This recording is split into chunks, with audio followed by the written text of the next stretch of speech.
18. Just before dawn, the storm blew itself out with one last angry roar. It started snowing. A frozen silence settled over the canebrake. Back in the thick timber of the river bottoms, the sharp snapping of frozen limbs could be heard. The tall stalks of wild cane looked exhausted from the hellish night. They were drooping and bending from the weight of the frozen sleet. I climbed out of the deep gully and listened for my dogs. I couldn't bear them. I couldn't hear them. Just as I started back down the bank, I heard something. I listened. Again, I heard the sound. Papa was watching me. Could you hear the dogs? He asked. No, not the dogs, I said, but I can hear something else. What does it sound like? He asked. Like someone whooping, I said. Papa and the judge hurried up the bank. We heard the sound again. It was coming from a different direction. The first time I heard it, I said it was over that way. It's the men from camp, the judge said. They're searching for us. We started whooping. The searchers answered. Their voices came from all directions. The first one to reach us was Mr. Kyle. He looked haggard and tired. He asked if everything was all right. Yes, we're all right, Papa said, but the old man has a bad ankle. It look like it looks like we'll have to carry him out. Ooh, keep messing up. Sorry, guys. Your team broke loose and came back to camp about midnight, Mr. Kyle said. This really spooked us. We were sure something bad had happened. 25 of us have been searching since then. Several men climbed down the bank and went over to Grandpa. They looked at his ankle. One said, I don't think it's broken, but it sure is a bad sprain. You're in luck, another one said. We have one of the best doctors in the state of Texas in our camp, Dr. Charlie Lathman. He'll have you fixed up in no time. Yes, another said, and if I know Charlie, he's probably got a small hospital with him.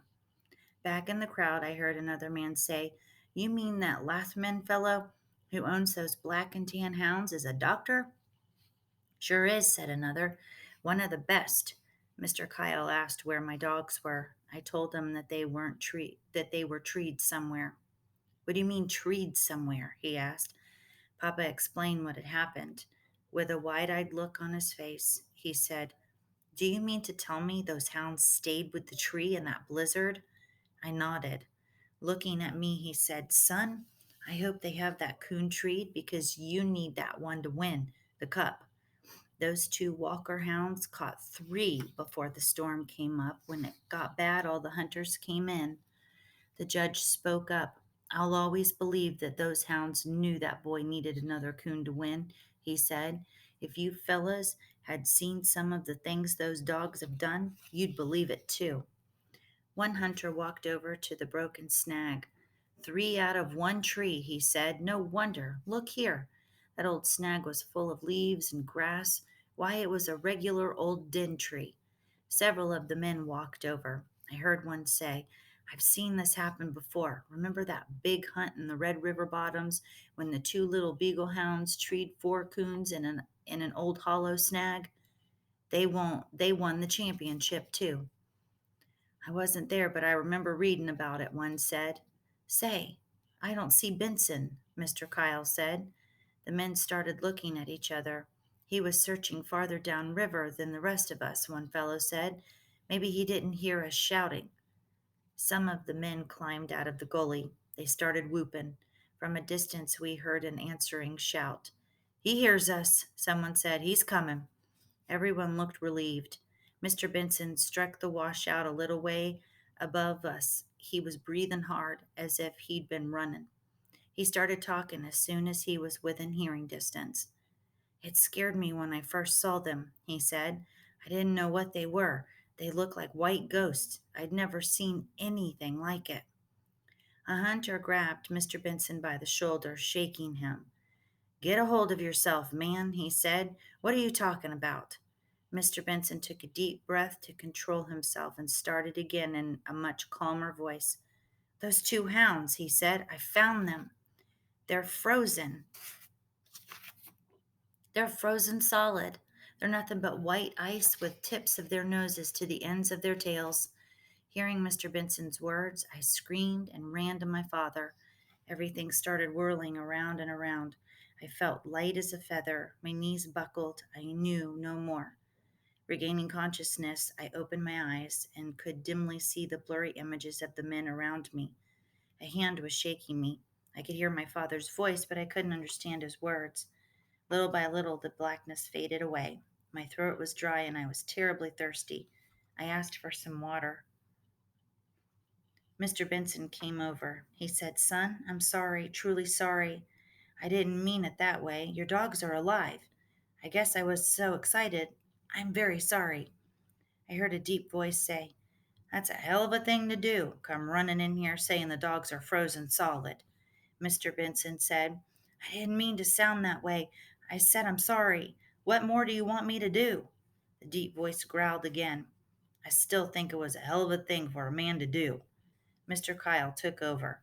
"Now let's not have any more of this," he said. "We have work to do. We've been standing here acting like a bunch of school kids. All this time, that old man has been lying there suffering. A couple of you men cut two poles and make a stretcher to carry him." While the men were getting the poles, Papa heated the coon skins again and rewrapped Grandpa's foot. With belts and long leather laces from their boots, the hunters made a stretcher.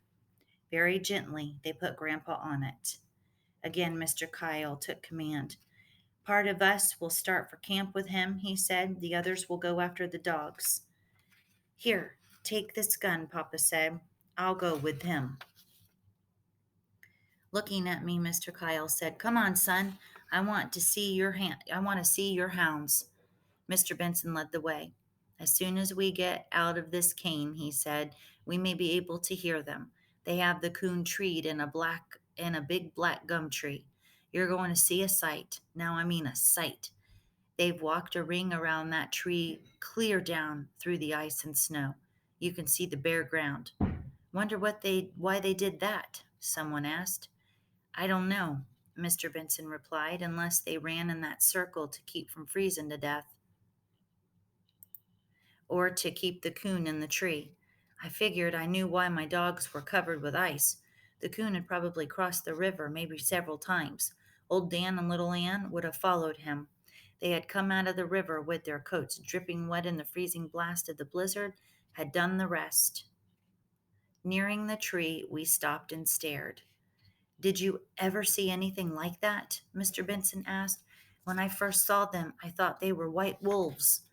My dogs hadn't seen us when we came up.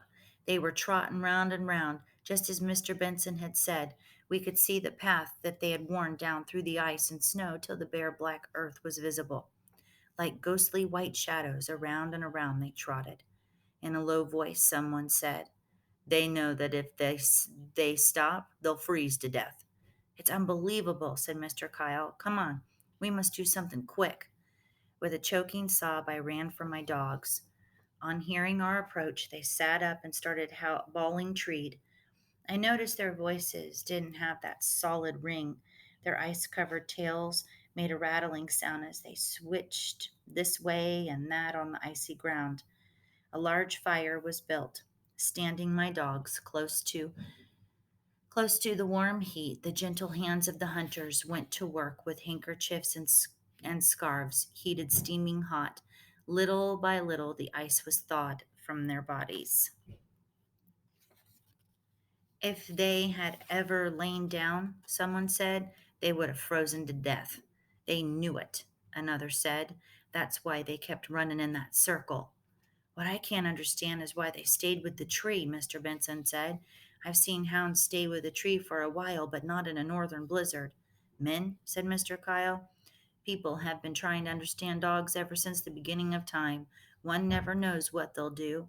You can read every day where a dog saved the life of a drowning child or laid down his life for his master. Some people call this loyalty. I don't. I may be wrong, but I call it love, the deepest kind of love." After these words were spoken, a thoughtful silence settled over the men. The mood was broken by the deep growling voice I had heard back in the washout. "It's a shame that people all over the world can't have the kind of love in their hearts," he said. "There would be no wars, slaughter, or murder, no greed or selfishness. It would be the kind of world that God wants us to have. A wonderful world. After all the ice was thawed from my dogs and their coats were dried out, I could see they were all right. I was happy again and felt good all over. One of the hunters said, "Do you think those hounds are thawed out enough to fight a coon?" "Sure. Just run 'em out of that tree," I said. At the crack of the gun, the coon ran far out on a big limb and stopped. Again, the hunter sprinkled him with birdshot. This time, he jumped, hitting the ground, and he crouched down. Old Dan made a lunge. Just as he reached him, the coon sprang straight up and came down on his head, holding on with his claws. The coon sank his teeth in a long, tender ear. Old Dan was furious. He started turning in a circle, bawling with pain. Little Ann was trying hard to get a hold of the coon, but she couldn't. Because of his fast circling, old Dan's feet flew out from under him and he fell. This gave little Ann a chance. Darting in, her jaws closed on the back of the coon's neck. I knew the fight was over. Arriving back at camp, I saw that all the tents had been taken down but ours. A hunter said, "Everyone was in a hurry to get out before another blizzard sets in." Papa told me to take my dogs into the tent as Grandpa wanted to see them. I saw tears in my grandfather's eyes as he talked to them. His ankle was wrapped in bandages, his foot and toes were swollen to twice their normal size. They had turned a greenish yellow color. Placing my hand on his foot, I could feel the feverish heat. Dr. Latham came over. "Are you ready to go now?" he asked. Snorting and growling, Grandpa said, "I told you I wasn't going anywhere till I see the gold cup handed to this boy." Turning to face the crowd, Dr. Latham said, "Men, let's get this over. I want to get this man to town. That's one of the meanest sprains I've ever seen, and it should be in a cast, but I don't have any plaster of Paris with me." The hunter, who had come by our tent collecting the jackpot money, came up to me, handing me the box. He said, "Here you are, son. There's over $300 in this box. It's all yours." Turning to the crowd, he said, "Fellas, I can always say this.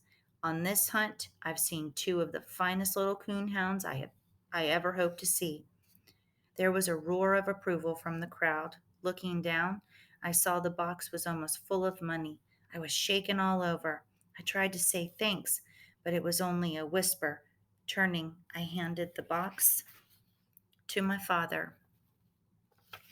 As his rough old hands closed around it, I saw a strange look come over his face. He turned and looked at my dogs.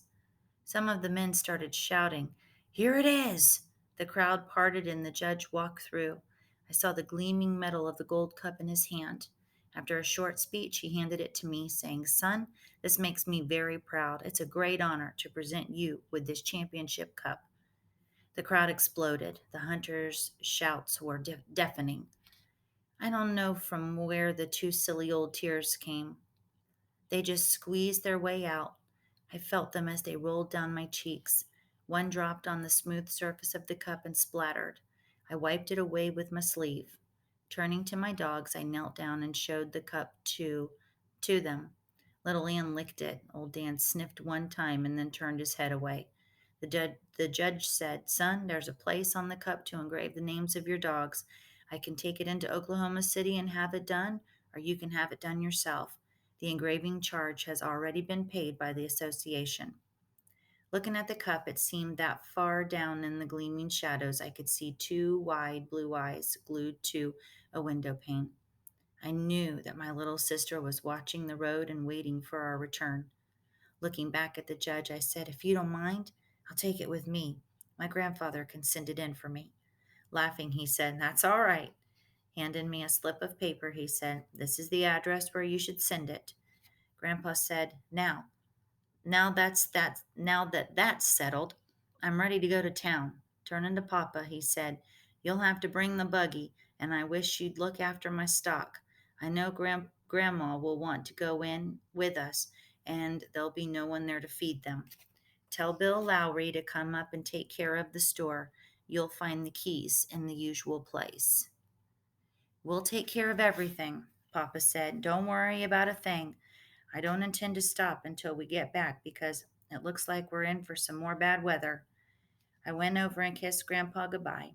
He pinched my cheek and whispered, "We'll teach these city slickers that they can't come up here and beat our dogs." I smiled. Grandpa was carried out and made comfortable in the back seat of Dr. Latham's car. I stood and watched as it wheezed and bounced its way out of sight. While I'm harnessing the team, Papa said, "You take the tent down and pack our gear." On the back seat of the buggy, I made a bed out of our bedclothes. Down on the floorboards, I fixed a nice place for my dogs. All through the night, the creaking wheels of our buggy moved on. Several times I woke up. My father had wrapped a tarp around himself, reaching down. I could feel my dogs. They were warm and comfortable. Early the next morning, we stopped for breakfast. While Papa tended to the team, I turned my dogs loose and let them stretch. "We made good time last night," Papa said. "If everything goes right, we'll be home long before dark." Reaching Grandpa's store in the middle of the afternoon, Papa said, "I'll put the team in the barn and feed the stock while you unload the buggy." Coming back from the barn, he said, "In the morning, I'll go over and tell Bill Lowry to come up and open the store."